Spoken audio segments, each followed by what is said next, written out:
Bonjour, je m'appelle Marc-Eugénie Nevers, fondateur de Code en Bois.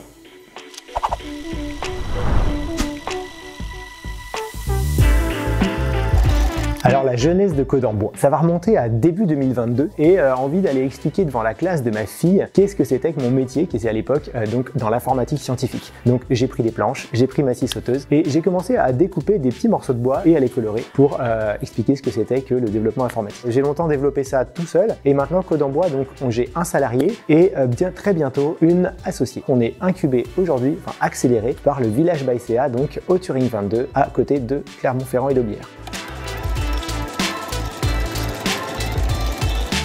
Code en Bois, ça sert à enseigner aux enfants de 6 à 13 ans la logique algorithmique, c'est-à-dire la programmation informatique en fait. Et c'est hyper important parce que le monde dans lequel ils vont vivre demain, c'est un monde rempli d'algorithmes, rempli de processeurs. Ça, on n'y fait pas forcément attention. Ce sont des briques en bois colorées qui vont s'emboîter les unes dans les autres pour réaliser un programme informatique. Comme dans un programme, on va avoir les instructions qui constituent n'importe quel code, comme la répétition, la condition, la variable, qu'on va faire à un petit robot pour qu'il atteigne un objectif qui sorte d'un labyrinthe. Alors c'est pas un vrai robot, c'est un robot sous forme d'aimant qu'on matérialise sur un grand tableau blanc. Alors le marché de Code en Bois, en fait on ne se rend pas forcément compte, mais il y a plus d'écoles en France que de communes. Il faut savoir qu'on compte 45 000 écoles primaires en France, 7 000 collèges qui sont les cibles auxquelles on s'adresse. En complément de ce marché, on va dire scolaire, Code en Bois peut s'adresser aux entreprises, aux associations, mais aussi aux parents qui veulent faire découvrir à la maison. Code en Bois est une innovation pédagogique parce qu'avec notre matériel en bois, on va apprendre l'informatique avec ses sens, en manipulant, en parlant, en bougeant. Même si l'informatique sur ordinateur existe déjà dans la recherche académique depuis quelques années, nous vraiment on le propose sur le marché avec un produit super bien packagé. On va avoir deux projets super intéressants sur 2025. Donc le premier, on attend la réponse en janvier, c'est l'attribution d'un prix par le ministère de l'Éducation nationale qui consacrerait le caractère innovant de Code en Bois. Et bien sûr 2025 sera aussi l'année où on veut aller vers le marché du grand public, le marché du jouet. Parce qu'aujourd'hui Code en Bois c'est un produit vraiment pédagogique et scolaire et on veut aussi en proposer une version pour les familles pour que tout le monde puisse à la maison jouer et s'amuser avec Code en Bois en apprenant.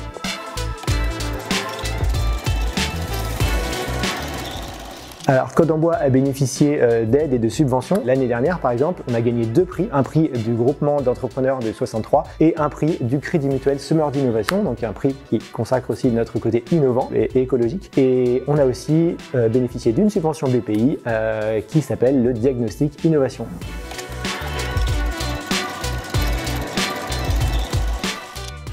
Code en Bois est une entreprise dont le cœur de la mission est justement de travailler avec des pièces low-tech en bois pour remplacer dans certains cas et travailler en complément des ordinateurs et du matériel électronique dont on connaît vraiment l'impact assez délétère parfois sur l'environnement. Donc nous on vient et on a ces pièces qui sont fabriquées en France et non seulement en France mais également tout près de Clermont-Ferrand à Courpierre. C'est local, c'est écologique et c'est surtout durable parce que contrairement à un robot qui va se casser au bout de peut-être de 3-4 ans, vous ces pièces là elles seront toujours là dans 20 ans et elles fonctionneront sans besoin de piles, sans besoin de...